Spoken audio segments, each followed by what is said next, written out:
নমস্কাৰ।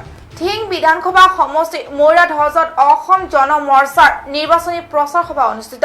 উক্ত সভাত অংশগ্ৰহণ কৰে সাইফুল ইছলাম চৌধুৰীকে ধৰি বহুকেইজন বিষয়ববীয়া।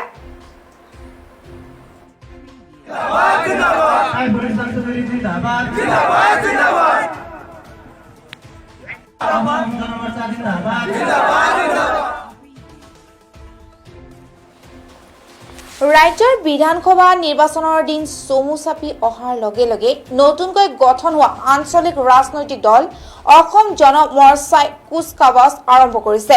তাৰে অংশ হিচাপে শুক্ৰবাৰে নগাঁও জিলাৰ ধিং বিধানসভা সমষ্টিৰ মৌৰাধজত অসম জন মৰ্চাৰ এখনি নিৰ্বাচনী প্ৰচাৰ সভা অনুষ্ঠিত হৈ যায়।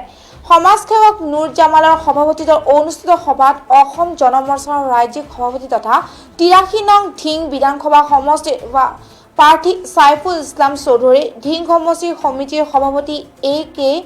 ফজলুল হক, গৌতম ভট্টাচাৰ্য, নিহাৰ চুলতানাই অংশগ্ৰহণ কৰি আগন্তুক বিধানসভা নিৰ্বাচনক ধিং সমষ্টিবাসী ৰাইজে অসম জন মৰ্চা দলক আঁকোৱালি ল'বলৈ আহ্বান জনায়।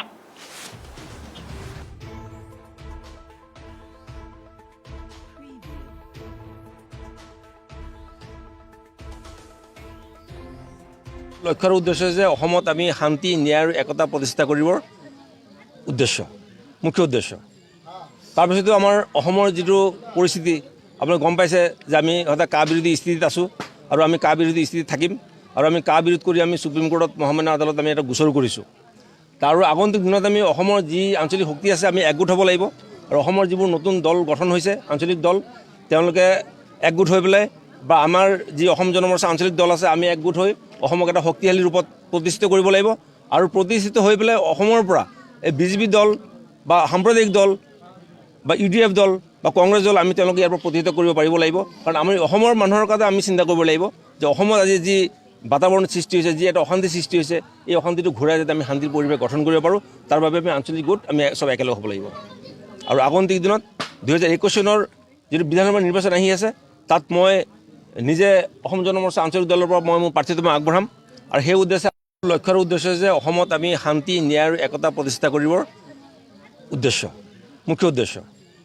তাৰপিছতো আমাৰ অসমৰ যিটো পৰিস্থিতি আপোনালোকে গম পাইছে যে আমি সদায় কা বিৰোধী স্থিতিত আছোঁ আৰু আমি কা বিৰোধী স্থিতিত থাকিম আৰু আমি কা বিৰোধ কৰি আমি সুপ্ৰিম কোৰ্টত মহামান্য আদালত আমি এটা গোচৰ কৰিছোঁ। তাৰ আগন্তুক দিনত আমি অসমৰ যি আঞ্চলিক শক্তি আছে আমি একগোট হ'ব লাগিব আৰু অসমৰ যিবোৰ নতুন দল গঠন হৈছে আঞ্চলিক দল তেওঁলোকে একগোট হৈ পেলাই বা আমাৰ যি অসম জন মৰ্চা আঞ্চলিক দল আছে আমি একগোট হৈ অসমক এটা শক্তিশালী ৰূপত প্ৰতিষ্ঠিত কৰিব লাগিব আৰু প্ৰতিষ্ঠিত হৈ পেলাই অসমৰ পৰা এই বিজেপি দল বা সাম্প্ৰদায়িক দল বা UDF দল বা কংগ্ৰেছ দল আমি তেওঁলোকে ইয়াৰ পৰা প্ৰতিষ্ঠিত কৰিব পাৰিব লাগিব। কাৰণ আমি অসমৰ মানুহৰ কাৰণে আমি চিন্তা কৰিব লাগিব যে অসমত আজি যি বাতাবৰণ সৃষ্টি হৈছে, যি এটা অশান্তি সৃষ্টি হৈছে, এই অশান্তিটো ঘূৰাই যাতে আমি শান্তিৰ পৰিৱেশ গঠন কৰিব পাৰোঁ তাৰ বাবে আমি আঞ্চলিক গোট আমি চব একেলগ হ'ব লাগিব। আৰু আগন্তুক দিনত 2021 চনৰ যিটো বিধানসভা নিৰ্বাচন আহি আছে তাত মই নিজে অসম জন মৰ্চা আঞ্চলিক দলৰ পৰা মই মোৰ প্ৰাৰ্থীটো মই আগবঢ়াম আৰু সেই উদ্দেশ্যে ধিং সমষ্টিৰ মৌৰাধজ গাঁও পঞ্চায়তত আছোঁ। তাত এখন আজি আমাৰ দলীয় সভা হৈ গ'ল। অসম জন মৰ্চাৰ সভাত মানুহৰ উপস্থিতিত আমি আনন্দিত। আগন্তুক দিনত আমাৰ দলে যি পৰ্যায়ত আমি তৃণমূল পৰ্যায়ৰ পৰা কাম কৰি আছোঁ আৰু ৰাইজৰ যি আশা সঁহাৰি আমি পাই আছোঁ তাত আমি অতি আশাবাদী।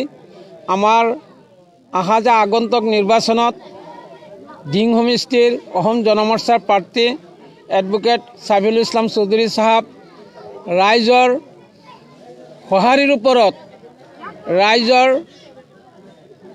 স্বতঃস্ফূৰ্ত যোগদানৰ ওপৰত আমি দাবী কৰিব পাৰোঁ যে আগন্তুক দিনত আমি ধিং সমষ্টিৰ পৰা সাইফুল ইছলাম চৌধুৰী চাহাবক নিৰ্বাচিত কৰি উলিয়াই আনিব পাৰিম। ধিং সমষ্টিৰ